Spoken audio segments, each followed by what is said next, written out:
voló. Y no voló.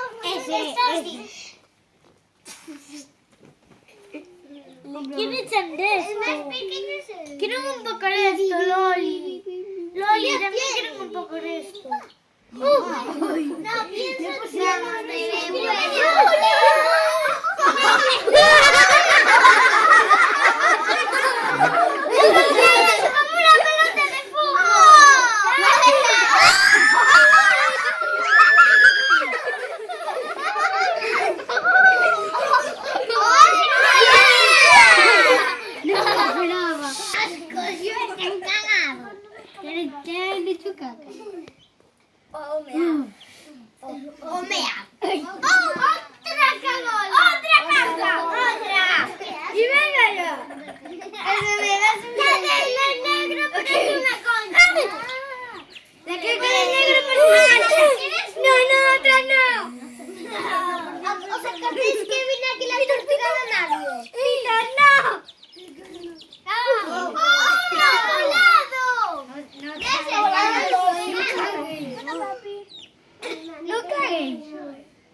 Estoy comiendo caca.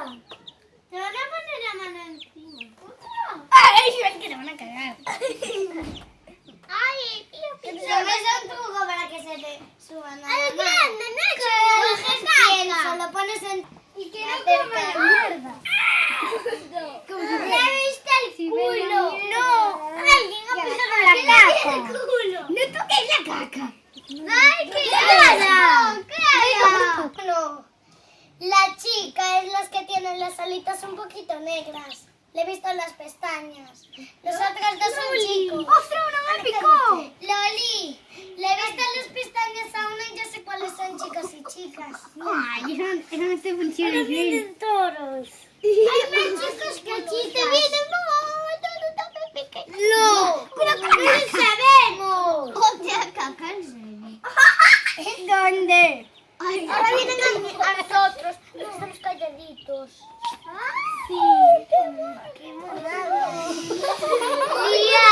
¡Hugo, tenéis a la chica!